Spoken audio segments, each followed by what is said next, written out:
telah mengenal agama ini, jika kita telah mengenal status kita sebagai seorang hamba, karena terkadang kita nggak tahu status kita.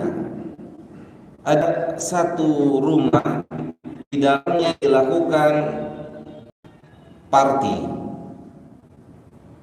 pesta minuman keras, perempuan yang tentunya keluar dari rumah tersebut suara yang berisik atau bising. Lewatlah salah seorang ulama, diketuk, keluar salah seorangnya, ditanya, kalian orang-orang merdeka atau hamba? Maka orang tersebut menjawab, kami orang-orang merdeka. Apa kata Syekh? Oh, pantesan perbuatan kalian seperti ini. Kalau kalian hamba, nggak mungkin kalian seperti ini. Karena hamba tahu punya aturan dari tuannya. Dan bertobatlah salah seorang di antara mereka di saat itu. Sadar kalau punya aturan main dalam hidupnya. Tidak bisa, kalau orang Betawi bilang, hidup gue gimana gue, gak bisa begitu. Kalau orang Sunda bilang gimana, hirup aing kumaha aing. Kalau orang Jawa gimana? Orang Jawa deh, gimana mas? Orang Jawa, hidup gue gimana gue gimana? Terserah gue mau ngapain kayak terserah gue. Gimana teh? Orang Jawa apa katanya? Itu bahasa apa Pak? Jawa. Kalau bahasa Minang gimana? Bahasa Sumatera gimana mas? Ya begitu deh. Intinya begitu Pak Haji. Diajak berpikir. Oh iya, pantesan kalian orang-orang merdeka kelakuannya kayak gini. Kalau kalian sadar kalian hamba, kalian gak akan begini. Pasti kalian punya aturan. Beliau mengatakan rahimahullah, setelah kita diberikan taufik oleh Allah Subhanahu wa taala untuk mulai mengenal Allah, mengenal Nabi kita, mengenal agama kita, maka sebagai bukti kasih sayang kita kepada kaum muslimin dan kaum muslimat, maka kita upayakan semoga mereka pun dapat kenikmatan seperti kenikmatan yang kita dapatkan dari Allah Subhanahu wa taala. Nikmat bisa berusaha mengenal siapa Allah, siapa Nabi kita, bagaimana agama kita. Ini adalah sebuah nikmat yang besar yang diberikan oleh Allah Subhanahu wa taala kepada kita. Yang mana intinya, apa inti dari ilmu? Inti dari ilmu apa? Inti dari ilmu, kata Imam Ahmad, al-aslu fil ilmi khasyatullah. Intisari, puncak keberhasilan tertinggi seseorang belajar, puncak keberhasilan seseorang belajar itu menggapai rasa takut kepada Allah. Itu inti dari belajar. Ada rasa takut kepada Allah. Ini inti dari ilmu.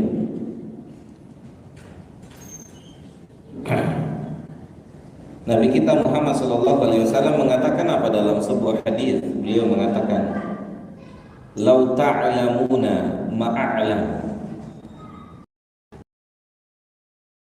ilmu, telah sampai derajat berilmu, meyakini apa yang saya ilmui, apa yang saya yakini. Apa kata beliau SAW? La dhahiktum qalilan wala bakaitum katsiran. Pasti hidup kalian akan banyak menangis dan akan sedikit tertawa. Itu inti dari ilmu. Inti dari ilmu. Pasti kalian akan banyak menangis, ya, dan sedikit sekali tertawa. Itulah inti dari ilmu. Maka ketika kita telah memiliki rasa takut kita kepada Allah Subhanahu wa taala,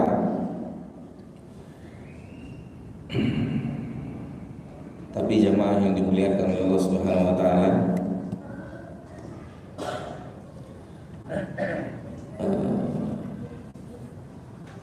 rasa takut itu hal yang mahal, yang butuh proses.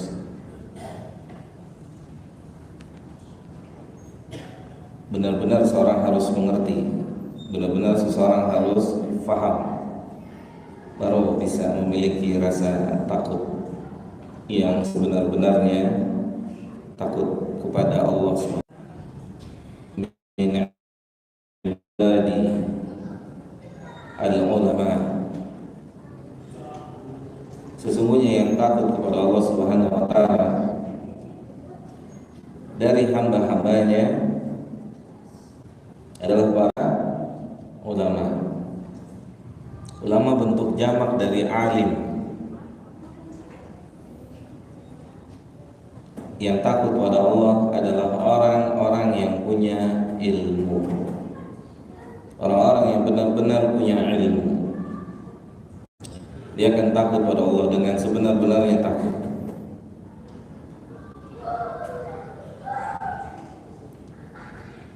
Maka ketika telah sampai rasa takut itu pada Allah Subhanahu wa taala, nikmat dalam beribadah pada Allah Subhanahu wa taala, sebagaimana perkataan para ulama, inna fid dunya jannatan. Di dunia ini ada surga. Ada surga di dunia ini. Wa man lam yadkhulha lam yadkhul jannatul akhirah. Siapa yang belum memasuki surga yang ada di dunia ini, maka dia nggak akan pernah bisa masuk surga yang ada di akhirat. Apa surga di dunia? Mentaati Allah. Wa may yuti'illaha wa rasulah. Siapa saja yang mentaati Allah dan Rasulnya, apa balasannya? Surga. Maka surga di dunia adalah mentaati Allah dan Rasulnya. Ketika kita sudah punya sedikit ini, lihat Syekh Utsaimin rahimahullah ta'ala mengatakan, jika kita sudah memiliki ini, sedikit memiliki ini, sedikit banyak tentunya berbeda-beda antara kita, maka kita berusaha untuk memberikan nikmat ini, menyalurkan nikmat ini kepada siapa? Kepada manusia yang ada di sekitar kita, kepada orang-orang yang ada di sekitar kita. Kita berusaha sekuat tenaga, semampu kita, sebisa kita. Bagaimana manusia bisa menerima, bisa merasakan nikmatnya apa yang kita nikmati ini, berupa ketaatan kepada Allah Subhanahu wa taala. Ya. Jadilah seperti apa yang disampaikan oleh Nabi SAW, miftah min mafatihil khair. Jadilah manusia seperti pembuka di antara pembuka-pembuka kebaikan dan menutup pintu-pintu keburukan. Dan jangan jadi manusia yang membuka pintu-pintu keburukan dan menutup pintu kebaikan. Ya. Berusaha kita menjadi manusia yang demikian. Syekh mengatakan fa inna alaihi sa'ya fi inqadhi ikhwanihi bid'awatihim ila Allah azza wa jalla liyubashshira bil khairi. Hendaknya dia usaha, setelah itu dia berusaha sesuai kesanggupannya untuk menyampaikan nikmat ini, menyampaikan nikmat hidayah ini kepada manusia, ya. Dan beliau rahimahullahu taala memberikan kita satu motivasi untuk kita memberikan atau untuk kita semangat memberikan jalan hidayah buat orang lain. Apa kata beliau? Atau beliau membawakan hadis Nabi kita Muhammad sallallahu alaihi wasallam. Nika Nabi berkata kepada Ali radhiyallahu taala anhu, Nabi bersumpah, demi Allah, la an yahdiyallahu bika rajulan wahidan. Demi Allah, seandainya Allah memberikan hidayah kepada engkau satu orang saja, satu orang, maka itu lebih baik untuk antum daripada onta merah, kendaraan mewah di saat itu. Maka ini adalah satu motivasi dari Nabi kita Muhammad SAW untuk kita, bagaimana kita bisa memberikan, menularkan kepada orang-orang yang ada di sekitar kita, agar mereka pun bisa merasakan nikmatnya hidayah ini, nikmatnya ketaatan ini nikmat, ya, ini nikmat. Bagaimana kita bisa menjadi pembuka buat mereka agar mereka bisa kembali kepada Allah Subhanahu wa ta'ala.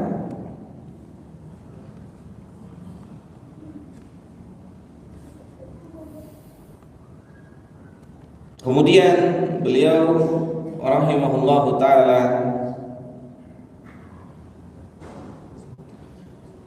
membawakan hadis Imam Muslim untuk memberikan motivasi bagi kita agar kita pun semangat memberikan jalan kebaikan buat kaum muslimin dan kaum muslimat. Nabi kita Muhammad SAW bersabda, man da'a ila huda kana lahu minal ajri mithlu ujurin man tabi'ahu la yanqusu dzalika min ujurihim syai'a. Ini motivasi kita untuk menyampaikan dakwah ini, menyampaikan kebaikan ini. Siapa saja di antara kita yang menunjuki kebaikan, yang menunjuki kebaikan, ketaatan kepada Allah Jalla Dzikruhu, bagaimanapun caranya, sesuai dengan kapasitasnya masing-masing, sesuai dengan kapasitasnya masing-masing. Jangan pindah jangan overlapping satu dengan yang lain. Jadi sesuai dengan kapasitasnya. Overlapping maksudnya apa? Seperti misalnya gini. Salah seorang peserta daurah bertanya kepada Syekh, di antara syarat untuk menyampaikan dakwah ilallah adalah ilmu. Kemudian berdasarkan hadis ini, maka ada sebagian daripada ahlul ilmu yang mengizinkan untuk para talib, walaupun mereka belum sampai jenjang selesai, untuk menyampaikan ilmu. Dan sebagian lagi tidak, mereka tidak boleh menyampaikan ilmu kecuali mereka telah selesai pendidikan atau pelajaran. Kemudian Syekh Hafizahullah Ta'ala menjelaskan, bedakan antara menyampaikan ayat dengan menyampaikan isi ayat. Menyampaikan ayat kita bisa, siapa aja bisa ayatnya ini. Tapi tidak setiap kita bisa membahas isi ayat. Sahih? Tidak setiap kita bisa mutala, bisa membahas setiap isi ayat. Maka ketika posisi kita baru sampai pada tahap menyampaikan ayat, jangan overlapping mulai menjelaskan ayat, karena itu butuh ilmu. Mafhum? Ketika hanya ilqa, menyampaikan atau mengirim dengan memastikan ayat yang disampaikan atau hadis yang disampaikan, yang dikeluarkan, maka bisa dilakukan oleh kaum muslimin secara umum, tapi tetap dengan kriteria-kriteria. Tapi untuk membahas, maka dia butuh ilmu yang lebih. Tidak bisa setiap kaum muslimin menyampaikannya. Allah Ta'ala a'lam. Karena sudah masuk bunyi Pak Haji. Masih lama. Waktu Isya masih lama. Ya udah, saya istirahat 1 menit berarti. Ntar lanjut lagi. Bismillah. Ngopi lanjut lagi. Ya.